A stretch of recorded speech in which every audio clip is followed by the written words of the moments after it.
Halo, kembali lagi di Babol Bahas Bola. Kita kembali lagi di Babol. Kita akan membahas hasil dari pertandingan liga-liga top Eropa tadi malam. Ada dari Premier League, Serie A, dan juga La Liga. Kita ke Premier League dulu. Kita update dulu dari hasil pertandingan tadi malam. Ada Manchester City menang 2-0 lewat 2 gol dari Haaland lawan Everton. Fulham menang 3-1, Liverpool menang 3-1, Luton Town kalah di kandang melawan Sheffield United 1-3. Spurs menang tipis 2-1.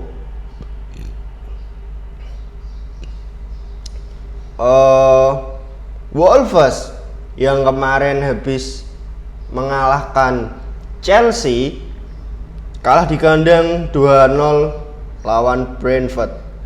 Dan dari pertandingan selanjutnya Forest kalah 2-3 melawan Castle.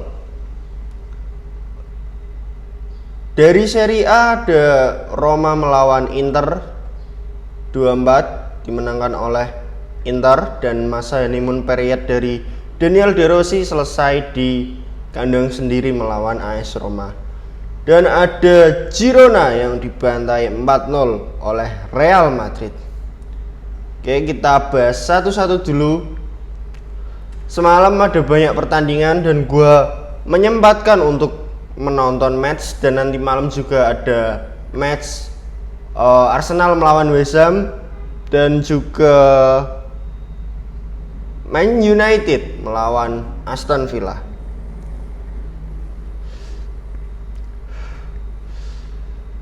Kita ke update dulu ya dari pertandingan pertama yang gue tonton, yaitu Spurs melawan Brighton.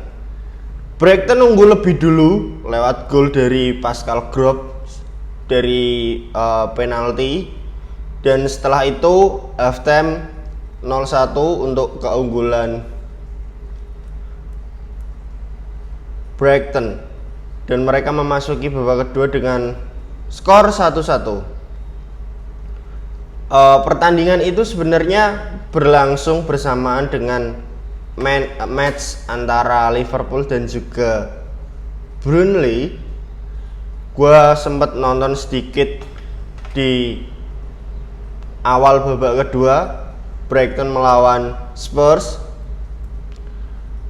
dan dua-dua bermain sangat terbuka, terutama dari Brighton. Build up-nya dari belakang, kita semua tahu kalau Brighton merupakan salah satu tim terbaik dengan build up yang sangat bagus dari garis pertahanan, lini tengah sampai dengan final third mereka. Tapi yang jadi masalah dengan Brighton adalah kualitas pemain mereka ya segitu-gitu aja. Sedangkan Spurs dengan mayoritas pemain yang mereka turunkan sudah balik semua, termasuk dari Christian Romero dan juga Mickey van de Beek dan juga James Maddison. Praktis yang tidak main dari mereka yang turun dari bangku cadangan yaitu Son, karena baru balik dari Piala Asia. Dan Spurs menang 2-1 lewat gol di menit injury lewat Brennan Johnson, assist dari Son, dan itu membuat mereka naik sementara menggeser Aston Villa di posisi keempat. Aston Villa baru main nanti malam melawan Man United, sementara Brighton masih di posisi 7-8 kalau nggak salah. Nah, habis itu gue coba nonton Liverpool, soalnya di babak pertama mereka halftime skor masih 1-1, dan mereka memasuki babak kedua dengan posisi 1-1, dan otomatis mereka akan mengejar di babak kedua. Kita lihat dari line up-nya dulu dari Liverpool. Kali ini yang diturunkan sebagai kiper adalah Kelleher, dan di tengah center back ada Quansah, Van Dijk, kiri ada Robertson. Di kanan ternyata sebelumnya yang main adalah TAA, tapi ditarik dan yang masuk itu adalah Harvey Elliott dan Curtis Jones digeser menjadi back sayap kanan. Di tengah yaitu Endo McAllister dan juga Harvey Elliott. Di depan ada Jota, Nunes dan juga Luis Diaz. Mereka bermain dengan seperti biasa 4-3-3. Nah, mereka berhasil menang 3-1 yaitu lewat gol dari Luis Diaz dan juga Darwin Nunes. Tapi berdasarkan match tadi malam, Liverpool kembali bermain sangat-sangat jelek. 2 gol tambahan yaitu dari Luis Diaz dan juga Darwin Nunes itu benar-benar dikasih ya sama Burnley. Gol kedua itu lahir dari intercept yang dilakukan oleh pemain Burnley dan bolanya mental jatuh di kaki Harvey Elliott dan dia bisa melepaskan crossing umpan silang. Dan umpannya itu agak sedikit deflect sehingga jatuh disamber langsung oleh Luis Diaz dan gol. Sedangkan gol ketiga yaitu dari Darwin Nunes itu pun sama. Si Harvey Elliott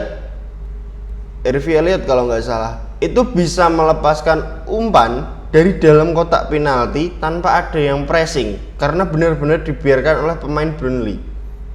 Mereka kayak apa ya? Nggak ada fighting spirit atau nggak ada yang berusaha untuk nutup, padahal itu bola di dalam kotak penalti dan Harvey Elliott bisa melepaskan crossing dengan sangat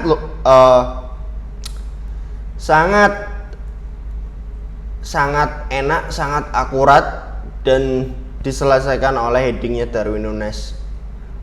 Ya, Nunes dia dapat beberapa peluang. Ya cukup banyak lah peluang dari Nunes, lumayan 2-1 atau 2 setelah gol. Bahkan dia dapat dari umpan dari Wataru Endo.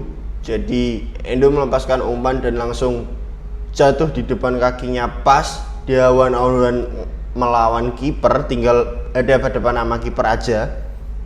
Dia bisa pilih sudut antara kiri dan kanan tapi dia syuting ke tengah dan akhirnya nggak gol. Meski di atas kertas skor 3-1, tapi secara permainan Liverpool sangat menyedihkan. Lini tengah mereka benar-benar nggak ada kreativitas sekali. Jota nggak kelihatan, Diaz pun sama nggak kelihatan, Nunes pun sama. Yang main agak mendingan itu justru McAllister sama Endo. Yang lainnya ya gitu-gitu aja. Kita ke match selanjutnya. Ada big match dari Serie A. AS Roma melawan Inter Milan. Gue nonton match itu, jadi gue bisa memberikan pendapat gue tentang match tadi malam. Roma bermain di kandang melawan Inter. Di atas kertas Inter harus menang, harus tetap menang untuk menjaga gap poin mereka agar semakin menjauh dari Juve di runner up. Dan AS Roma setelah 3 match terakhir di bawah Daniel De Rossi menang semalam ketemu Inter Milan.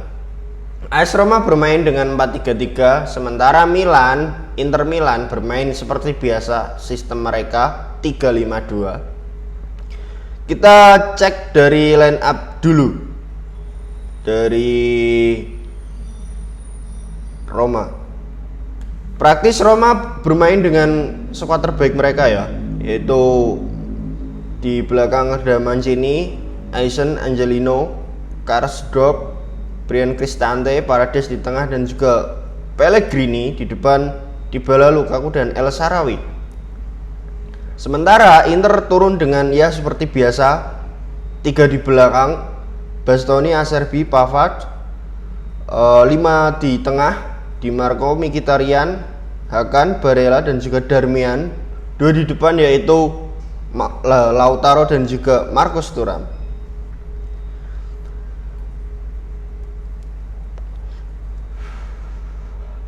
Berdasarkan match semalam, kalau dari segi permainan ya itu very poor. sangat membosankan karena intensitas nggak terlalu tinggi, dan juga secara taktikal Inter bermain agak rapi. Tapi yang gua agak emes dari AS Roma adalah mereka bermain tidak negatif football, dalam artian mereka tidak mengandalkan counter attack, mereka pegang bola, mereka build up dari belakang sampai tengah dan juga sampai depan, mereka create chances. Sedangkan dari Inter Milan kita semua tahu mereka sudah bermain dengan sistem seperti ini dari 3-4 tahun yang lalu dengan Simone Inzaghi. Praktis permainan dari mereka lebih terorganisir daripada AS Roma yang baru dipegang oleh Daniel De Rossi beberapa match terakhir selepas ditinggal oleh Jose Mourinho.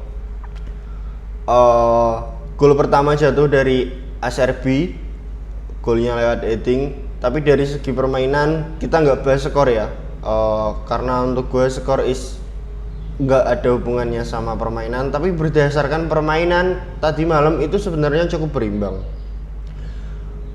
Di akhir-akhir babak kedua AS Roma itu mendapatkan 1-2 peluang praktis yang seharusnya bisa gol, yaitu dari Romelu Lukaku juga. Tapi Yann Sommer semalam bermain sangat bagus, meskipun dia kebobolan 2 gol. Dia ada momen ketika Romelu Lukaku mendapat passing yang sangat bagus dari Pellegrini kalau nggak salah.